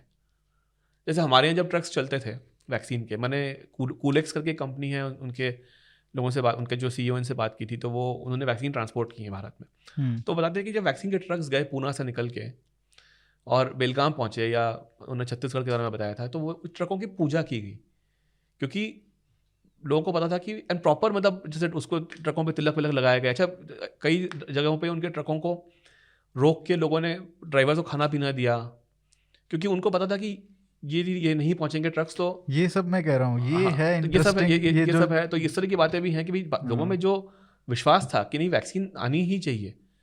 तो इनफैक्ट जैसे उन्होंने बेलगाम के बारे में बताया कि मतलब वो ट्रक ड्राइवर को ही उन्होंने उसकी आरती उतारी, उसके ऊपर उसको हार पहनाए, उसका पूरा स्वागत किया गया, रात के 2 बजे उसको खाना वाना खिलाया गया, पूरा पार्टी हुई कि भाई अभी वैक्सीन आ गई है हमारे पास। तो यही चीज़ इंटरनेशनली भी हुई कि भाई लोगों ने जाके, जो देश के अध्यक्षों ने जाके वैक्सीन को रिसीव किया एयरपोर्ट पे। तो आप ये सोचिए कि उनके लिए कितनी बड़ी बात थी कि उनके मन में ये था कि भाई यदि ये डोजेस नहीं मिलेंगे हमको तो हमें कुछ नहीं मिलेगा। तो I think it's a very proud moment जब आप उनका वो पढ़े। मतलब हमारा तो ठीक है कि आप तो यहाँ तो इतना नहीं हमने सबने कुछ पता भी नहीं है, लेकिन आप उनका जब मीडिया पढ़े तो यू फील गुड। इसमें सबसे एक बहुत ही इम्पोर्टेंट एस्पेक्ट ये था कि टेक्नोलॉजी का किस तरीके से यूज़ किया। जैसे आपने बताया कोविन प्लेटफॉर्म का, वो मई में ही शुरू हो गया था, तो वो मतलब बाहर भी गया है वो टेक्नोलॉजी। बाहर की ये शायद बात हुई थी, उसके बाद मैंने फॉलोअप नहीं किया, कि बाहर के जो देश हैं वो भी चाहते थे कि कोविन प्लेटफॉर्म यूज़ करें। जब US में जैसे पर्चियाँ दे रहे थे, वहाँ पे काफ़ी डिसेंट्रलाइज था, मतलब एट क्लिनिक लेवल दे रहे थे सब लोग, कोई सेंट्रलाइजेशन ऑफ डेटा नहीं था। यहाँ पे सबको पता था कि किस टाइम पे क्या किस नर्स ने लगाया है ये सब। तो वो एक रेडिकल डिफरेंस था between third world and first world, जो रिवर्स हो गया था इस एस्पेक्ट में। That was a huge proud moment for us. Absolutely. लेकिन US में और बाहर के मीडिया में देखिए उसका कवरेज कैसे हुआ कि प्राइवेसी की इशू, ट्रस्ट नहीं कर सकते, वी कांट ट्रस्ट इट। जबकि उनके तो कागज की पर्चियां थी, तो उसमें क्या ट्रस्ट है? मतलब आपने पर्ची पे टिक लगा दी, और वो हुए भी हैं। जैसे न्यूयॉर्क में एक कहानी आई थी कि 2 नर्सेज ने कुछ $1.5 मिलियन कमा लिए पर्चियां बांट के। तो उस पर तो लोगों ने नहीं लिखा कि इसमें US का ट्रस्ट पूरा खराब हो गया। स्विट्जरलैंड में हुआ है, मैं स्विट्जरलैंड में भी रहता हूँ, वहाँ भी 8,000, स्विट्जरलैंड की पूरी पॉपुलेशन ही मतलब इतनी कम है, 90 लाख कुछ लोग रहते हैं वहाँ पे, उसमें 8,000 लोगों की वैक्सीन फर्जी निकले थे, मतलब फर्जी थे, लोगों ने ऐसे ही बनवा लिए कार्ड में लिखे। तो आप सोचिए कि अच्छा वो 8,000 पकड़े गए थे, बाकी हुए मतलब और पता नहीं, वो तो पता पड़ गया कि ये फर्जी थे। तो कई बार हम भी शायद ज़्यादा क्रिटिसाइज करते हैं, जैसे कोविन में हमको स्लॉट नहीं मिल रहा है। कोविन ठीक है, पहले दिन हुआ था कि मतलब क्रैश कर गया, IRCTC बड़ा प्लेटफॉर्म है, मतलब जिसने आईटी क्षेत्र में काम किया उसको पता होगा कि कोई कंपनी भी एक आईटी सिस्टम लगाती है तो पहले दिन कभी काम नहीं करता है वो उसको स्टेबलाइज होने में 2 महीने 3 महीने 6 महीने लगते ही लगते हैं। यहाँ पूरा सिस्टम देश के लिए लगा हुआ है जहाँ मतलब करोड़ों को उसको यूज़ करना है, तो ये तो होना है, तो कुछ तो ग्लिचेस होंगे ही शुरू में। यूएस में जैसे हमने बात की, यूएस में कुछ रिसर्चर्स हमने बात की, तो वहाँ पे ऐसे भी सुने कि जैसे आप एक क्लिनिक में गए, आपने फर्स्ट डोज ले लिया, अब क्लिनिक के पास रिकॉर्ड है कि आपने लिया है, आपका कोई आइडेंटिटी होगा, कुछ नाम होगा, कुछ भी होगा, टेलीफोन नंबर जो भी उन्होंने लिया, अब आपकी पर्ची खो गई, अब आप ही को पता नहीं कि आपने सेकेंड डोज आपको कब लेना है, क्योंकि आप खुद ही भूल गए कि और यहाँ पे क्यूआर कोड था, यहाँ क्यूआर कोड था आपके, मतलब अच्छा फिर वो क्लिनिक आपको कॉल कर रहा है, लेकिन आपने सोचा कि पता नहीं शायद मेरा दिन यहाँ वहाँ होगा, आप किसी और क्लिनिक में जाके लगवा के आ गए। अब दोनों क्लिनिक आपको कॉल कर रहे हैं, कोई दूसरा क्लिनिक चाहता है कि उसको मतलब उसको ही पता रहे कि आपने फर्स्ट डोज एक्चुअली लिया था या नहीं लिया था, तो आपने उनको यदि कुछ इन्फॉर्मेशन चाहिए वो आपके पास उसके लिए तो फर्स्ट ही डोज हो गया, उसके लिए फर्स्ट डोज हो गया, उसको पता नहीं कि आप कौन से डोज के लिए आए हैं, वो तो आ गया, आप तो जाके लगवा के आ गए, क्योंकि आपके दिमाग में है कि मेरे को सेकंड डोज चाहिए, तो आपने लगवा लिया वहां से जाके, उनका कोई सिंक नहीं है। तो दूसरे वाले को पता नहीं कि इसका पहला डोज है दूसरा डोज है, पहले वाले को पता नहीं कि वो आपको कॉल किए जा रहा है कि नहीं भैया आप लगवा लो क्योंकि आपका तो टाइम आ गया है। अब आपको कंफ्यूज है कि भाई मुझे लोग कॉल क्यों कर रहे हैं बार बार, तो ये समस्या है हुई है यूएस में, ये रिसर्च ने बताया हमको कि भाई कोई सेंट्रल तरीका नहीं था इसको लेने का, इसको करने का, ट्रैक करने का। अच्छा हमारे यहाँ जो डेटा है उसमें द डेटा जो हमें दिख रहा है सर्टिफिकेट में तो है, बट आप देखिए उसमें वैक्सीनेटर का डेटा है, उसमें बैच का डेटा है, उसमें ये भी था कि भाई यदि एक बैच के वैक्सीन से यदि कुछ तकलीफ हो रही हो तो वो बैच आप रिकॉल कर सकते हैं, या उसमें कुछ मॉनिटरिंग इन्वेस्टिगेट करना, वो भी प्रोविजन था। तो हमने तो उस लेवल का केयर लिया है बैच का, आप वो है। इनफैक्ट मुझे पता है कि ऐसे ये बीच में एक कहानी हुई थी कि जब लोगों को बाहर जाना था, बाहर के देशों में जाना था और उनको सेकेंड डोज जल्दी चाहिए था, तो एक प्रोविजन से पुणे में ये प्रोविजन आया था कि corporation was allowing early doses, कि 1-2 दिन अर्ली हम कर देंगे यदि आपकी फ्लाइट है तो। लेकिन यूएस वाले तो ये कह रहे थे कि ये हम मानेंगे ही नहीं, यहाँ पे आके लगाओ दोबारा। हाँ। और फिर ये भी था कि जो हमारे सिस्टम में ये था कि जो दिन और बैच लिंक थे सिस्टम के अंदर, तो आपको कोई फर्जी सर्टिफिकेट नहीं दे रहा है कि आपने पिछली बैच, आपने 11 जनवरी को जो डोज लगवाया उसमें 10 जनवरी की बैच का नंबर नहीं आ सकता, तो आपने जो 10 को लगा था तो 10 का ही बैच का नंबर आएगा उस तरह से। तो ये सब उस तरह का ट्रैकिंग किसी भी देश में शायद नहीं। व्हाट्सएप पे आपका पीडीएफ आ रहा था कि भाई ये आपका वैक्सीनेशन सर्टिफिकेट है। अच्छा इसमें क्या वो बात कवर है वैक्सीन पासपोर्ट्स वाली? हमने बात की है, बट हमें तो इंडिया की अप्रोच की बात की कि हमने जो अप्रोच किया तो थोड़ा लाइट टच था, इन द सेंस कि जहाँ थोड़ा सा ये था कि लगवा लो नहीं तो जाने नहीं देंगे, लेकिन जाने दे रहे थे। लगवाने के लिए हमने बहुत कम्युनिकेट किया और हमने रिस्पांस भी अच्छा आया, 90-95% कवरेज। जब देखना पड़ेगा कितना नंबर्स हो गए हैं करेंटली, तो ऐसा नहीं कि लेकिन हमने उसको बहुत ऐसा उसको तोड़ मरोड़ने की कोशिश नहीं की कि नहीं आप यहाँ नहीं जा सकते, वो नहीं करेंगे, ये आपको पैसा नहीं दिया जाएगा, आपको सब्सिडी नहीं दी जाएगी, इस तरह की बातें नहीं हुई हमारे यहाँ। थोड़ा ये था कि भाई फ्लाइट में जाना है तो ये करना है, मतलब कुछ जगहों के लिए था, लेकिन ऐसा नहीं कि मतलब हर जगह हमने बहुत ज्यादा उस पर रिस्ट्रिक्शंस नहीं। It was perfect like in the कि थोड़ा नज है, लेकिन नज है, बैलेंस था, एक बैलेंस बनाकर हमने रखा। स्विट्जरलैंड में मैंने देखा कि मतलब काफ़ी स्ट्रिक्ट हो गया था बीच में कि अब दुकानों में आपको क्यूइंग करनी है कि एक स्टोर के अंदर 8 ही लोग रहेंगे तो आप बाहर खड़े हैं, क्यू में खड़े हुए हैं अपना किराने का सामान लेने के लिए। इसलिए कि तो हमारे यहाँ थोड़ा बैलेंस किया गया कि भाई जो रियल पब्लिक प्लेसेस हैं, कि भाई थिएटर्स हैं या एयरपोर्ट्स हैं या उस तरह का बसेस ट्रेन्स हैं, उसके लिए आपने थोड़ा किया। पर चलिए सर, काफ़ी ये बताइए कि अब नेक्स्ट बुक किस पे लिखने वाले हैं, या अभी नहीं सोचा है? अभी तो सोचा नहीं है अगली किताब के बारे में, अभी तो मतलब टू अर्ली। और किताब लिखना आसान नहीं था, इसमें सूरज साथ में थे तो बड़ा अच्छा रहा कि 1-2 लोगों ने मिलकर लिखी, क्योंकि काम भी काफ़ी है करने के लिए, और अभी तो मेरा टर्म भी है 1.5 साल का बचा हुआ है जो मुझे काम करना है, वो तो भी हेक्टिक होगा। काफ़ी हेक्टिक रहता है, तो बट हाँ मतलब एक अच्छा एक्सपीरियंस रहा कि देश के बारे में, देश में जो अच्छा हुआ उस बारे में लिखा, तो होपफुली ऐसे मौके मिलते रहेंगे। बहुत बहुत बढ़िया, और आपको congratulations and wish you best of luck कि ये बुक जितनी कॉपी बिकी हैं वो तो जो छपी हैं वो तो बिके ही, लेकिन सेकंड रिप्रिंट, थर्ड रिप्रिंट भी आए। Thank you sir for coming, it was pleasure talking to you. Thank you.